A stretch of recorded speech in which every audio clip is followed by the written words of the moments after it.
everyone, and welcome to episode 2 of Talks of Justice at St. Joseph's College of Law.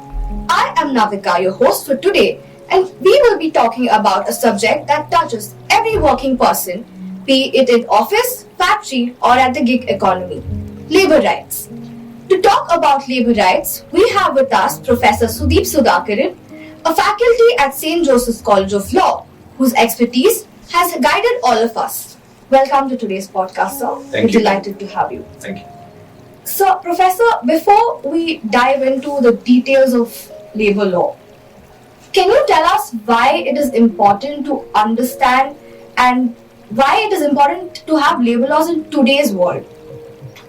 Just asked a very difficult question to answer. So, can you just imagine one particular day? You woke up and you realize that all the workers in this world have stopped the things they were doing, right? What will happen to your day? Just imagine that, right? You woke up, you checked your phone, but your phone is not working because there is no BSNL or Jio people to work. Then you went to washroom, but water is not coming because the VBMP workers are not there. And there is no electricity, of course, Bescom, but they are also on strike or whatever. Then you go out and you realize that there are no buses. You took your vehicle, but you realize that you don't have petrol. You went to a petrol pump, there is no petrol. You came to college. In college, nobody is there. Teachers are also on strike. So what essentially you will see in the world is a total breakdown of the life we have. What does that indicate? That indicates that the entire world we have is a production as well as a reproduction of labor, right? Through labor only we sustain, right? So the question is that whatever you see in this world, whether it's Taj Mahal or whether it's a small paper you're carrying or the pen you're carrying, everything is a result of the labor. So should we compensate this labor and the people who give this labor? That's the essential question everyone should ask. If you ask this question, why there should be labor rights? Then, of course, there is a long history also. After industrialization, there was nothing like a labor right existed. People were exploited in unimaginable way, like 20 hours, 22 hours, people working. And there was nothing to stop the employers from doing all this kind of things. And that shows that historical experience shows us that if we give the employers the kind of a choice, whether to give any welfare or anything to the workers, that will never happen, right? That's what history tells us. So you need the state or the government to step in to ensure that the people will be protected on essential grounds like having a limited number of working hours, getting a minimum wage, and many. It's a wide area, many such things. So I think that will be the reason for having labor rights. And do these labor rights apply only to people working in factories or industries, or across all other professions also? Right. Labor laws anywhere in the world, including in India, does not have any kind of restriction that it will only be applicable to factory workers or to so-called blue-collar workers. It applies to all the workers, right? But what exactly the labor rights they have, there will be differences. But it doesn't mean that only lower strata of the workers will be protected by labor rights. You just mentioned blue-collar workers. We've often heard these terms, white-collar, blue-collar. What do labor laws say about this classification? Do labor laws treat each of these classifications differently? So if you ask me whether do we need a classification like that, maybe for some other purpose you might have to have this kind of classification. But in my viewpoint, this classification is very artificial, right? Let me give you one example. Just imagine a teacher in Bangalore City, school teacher in Bangalore City, and a factory worker, right? A factory worker who works in a considerably big factory in the sense at least 10 people working kind of a factory. The reason is that most of our labor laws will be applicable to places with 10 plus people working. Just imagine these two people. The teacher is a so-called white-collar professional. Factory worker, like a foreman or something in the factory, he will be the blue-collar worker. But if you see the labor protections they have, the factory worker have 5 times or 10 times more protections in our labor law system than the teacher. And then you might think that the teacher is paid like multiple times that of the factory worker, but that's also not the reality. Many times I know that teachers might be less paid than the factory worker. So the factory worker is earning more, but the factory worker is also having more legal protections. It's possible. I'm not saying in every case that will be the scenario, but the problem is that we need to define the worker in a broad way if your objective is to protect more people.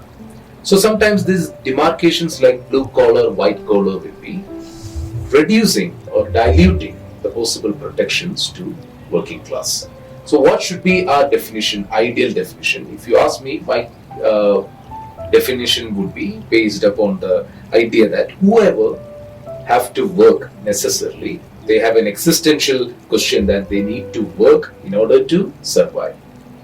So most of our population will be like that. 99 maybe population will be like that. They have to work, then only they will survive.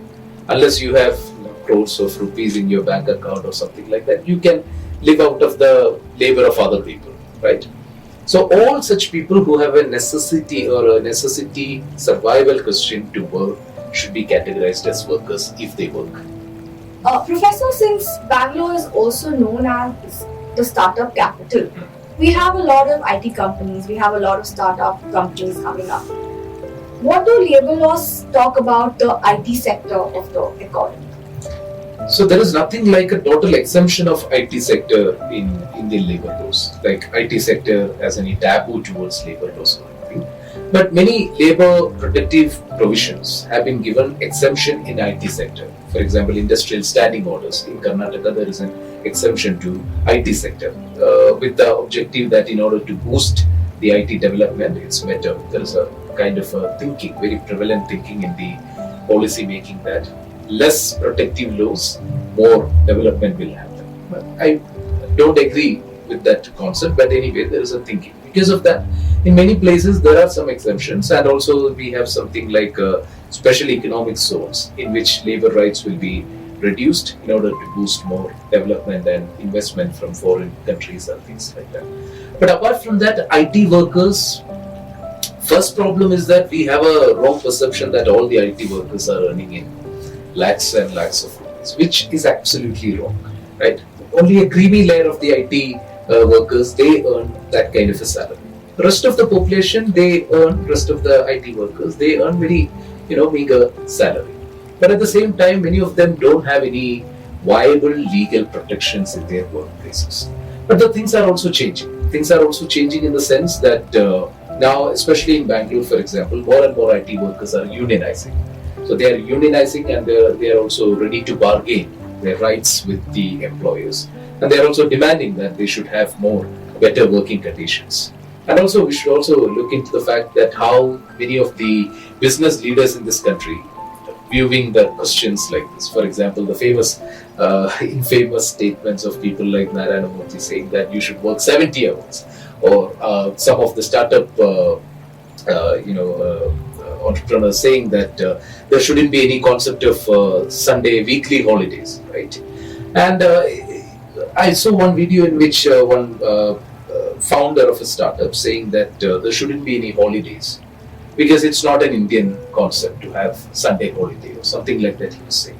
But the comedy of that statement is that his own company, which is a ride booking kind of company, that concept is not Indian. He just copied a foreign concept, Uber already existing concept, they just implemented. The mobile phone they used to book, it's not in India. So conveniently, a lot of people argue, especially business leaders, and argue that people should work more. But people are also resisting it. So that's the scenario.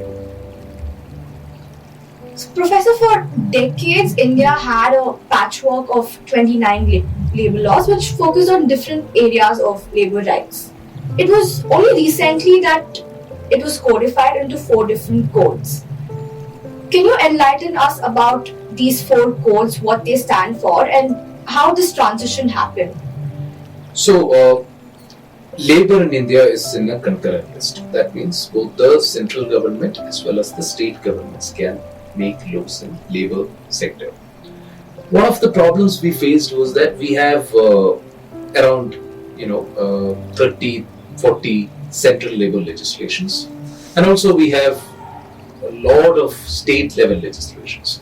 So sometimes there is an argument from the business that it makes it very difficult to do the compliances. So there was a call to get all these things into four codes, right?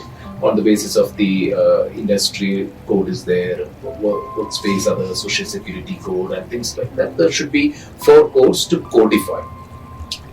The codification in itself is not a bad idea. I don't think it's in itself is a bad idea.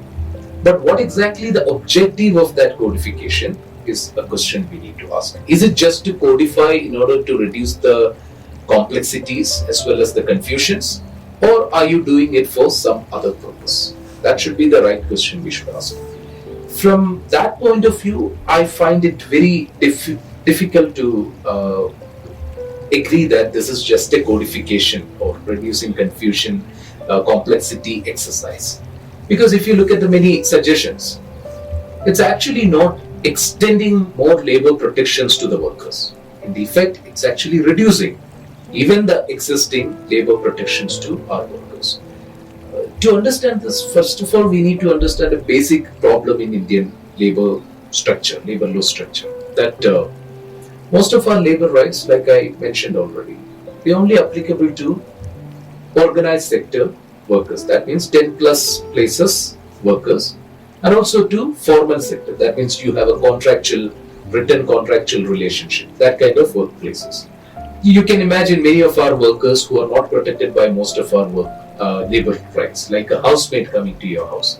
She is not protected by most of our labor rights, right?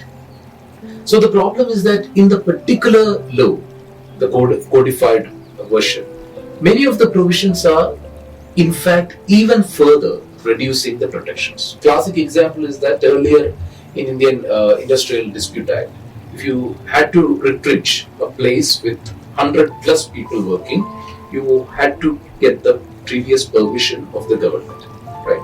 Now that number has been increased to 300, right? Only if you have 300 plus only, you need to get that prior permission of the government. The problem is that even according to Parliament Statutory Committee, it says that almost 80% plus factories in India will go out of the legal protection of retrenchment. That means termination, right? So in that way, how exactly this is protecting the labor, that is the question. And then we dig further into the discussion, policy discussions. The major buzzword you will hear is ease of doing business, right?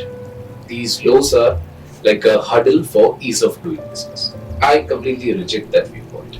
Why? Because already our labor laws don't even protect 90% of our workforce. Just hardly 10% is having any sort of protection, even lesser than that. Then you are saying that this law is some kind of a draconian law that is not allowing business to flourish. In the name of ease of doing business, what happens now is that even further dilution of labor rights. So yeah. Another important dimension to look at is gender. Women make up a significant percentage of the workforce, yet they face a lot of challenges like unequal pay, problems with Maternity Benefit Act. They're also not allowed to do certain kinds of job. From a feminist lens, what do you think about the existing labor rights in India, and how are they actually empowering women, or what do you have to say about that? First of all, I don't think that it's just a problem of the workplace or workplaces. Our society is like that, right? Our society treats women not that great.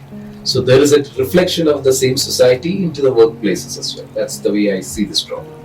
Apart from that, we have certain women-oriented laws, like in the same way, to protect the interest of the women in the workplace. For example, we have Maternity Rights Act, we have OSH, and also all other labor rights also essentially protect women as well. So that way we have certain protective provisions for women. But one problem, again, all these general problems I mentioned is applicable to women protective laws as well. If you take maternity, for example, there is a study which says that hardly around 2 or 1% of Indian women gets maternity rights. Why? There are some structural problems like women participation in workforces is a big problem. Only if they work in a job, then only maternity rights will be there. So many women don't even work, so they are not protected. And the women who work, where are they working? They might be agricultural workers, informal sector like your housemaids and all these people. They are also not protected, right? Then only the protection is available to women who work in organized sector, formal sector. Then that comes to a very small percentage of our women, right? Because of that, they are not protected enough. But larger question is that how do we treat as a society women, right? Workplace is only a reflection of that. You just kept mentioning the word protection for women. When we use terms like this, people often say, oh, women are people who need protection, rather than seeing them as an equal in the workforce. What do you think about this kind of a mindset? I don't think essentially the word protection is a bad word. Like, we need to protect the people who have been historically wronged or people who have, need of assistance from the side of the society, etc. I don't find it a problem to use the word protection. Sometimes these questions will become a debate of semantics, like whether this word is right or that word is right, etc. There can be two extremes. One extreme is that, you find the word very problematic and says that there shouldn't be protection, why we should be protected and all these things. But women should be protected in the sense that we have been historically, as a society, considering them a second class. So we need to have positive efforts in the society as well as in the legal field to uplift that particular population. So if you call that protection, I don't find any problem in that. But at the same time, that protection should not be like a very paternalistic all the time. Right? Women can't do, if you go to that extreme, saying that women can't do certain things and they should never do certain things, we should protect in that way women, and that extreme viewpoint can be like women should always be in the house, not even go to the workplace. We'll protect them within the house better than the workplace. So I don't find these two extremes very viable. Right? You have to take the word protection in the right sense with the objective that one day we don't need such protective provisions at all. Because once we reach that gender equality, we don't need any protection at all. Right? If you had to highlight few reforms that India needs urgently, what would they be? Would it be something to be something about inclusivity, or do you think we should move towards something that's more uniform and that is universally applicable? Right. Certain reforms I think India should have is that even now our minimum wage is only applicable to a small section of our population. Minimum wage should be applicable to everyone, right? Regardless of what kind of work they do, whether they are in organized, informal, whatever sector they work. Minimum wage should be ensured to everyone. And also, for workers in India, there should be a minimum pension that should be given by the state. Every worker should be eligible to get at least a minimum social security pension from the side of the government. And another thing is that we should have a universal health care, right? Not the insurance model we are now following, but a universal decent health care must be given. Because you need to understand that the workers, one of the biggest problems they face is health hazard. They earn meager amount, then one health hazard comes, all their savings gone. So having a universal healthcare system which is free or at least affordable from the side of the state will be a great step forward. I think these are some of the immediate things as a country we should be implementing, and also we should implement the job guarantee schemes we have to maximum possible number of population. So, because all of us are law students, what do you think we can do to push these reforms forward, or even common people for that matter? What can we do as a society to push these reforms forward? Right. That's a bit difficult question to answer again. Maybe on a larger scale, maybe electing governments which will, protect this kind of interest. Everyone should do that. Try to elect governments or try to reform the policies of the political parties in that direction. Law students, particularly, what people can do is that, of course, they should learn labor laws in a bit more enthusiastic way. They should not just think that, the laws which will get us immediately a corporate job or anything is the only laws we need. That kind of thinking is also prevalent among many law students, at least. So that should be changed.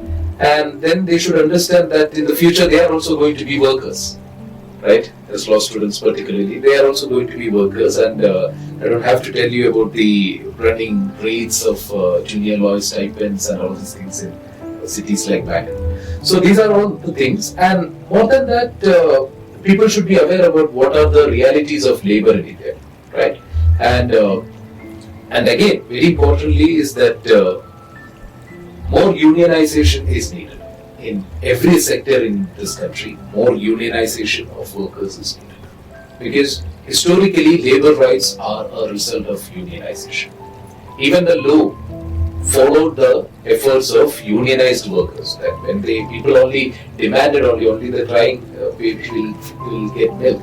So only when they demanded only, even the governments started to think that we need to give rights to people. Because again, just to go back to a historical episode again, almost till 20th century, forming a union was illegal in Britain.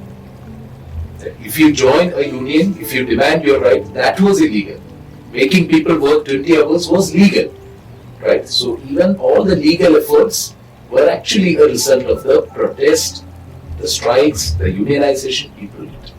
So these are all important things. Thank you, Professor, for talking about these complex yet essential issues. From the discussion that we've had, what I can understand is that labor rights are not just regulations, but they're also about dignity, about equality, and about the future of work in India. And to our listeners, I hope after this conversation you see labor laws not just as abstract laws, but also as living protections. Until next time, stay tuned to Talks of Justice at SJCL. Thank you, and stay tuned to the next episode of Talks of Justice at St. Joseph's College of Law.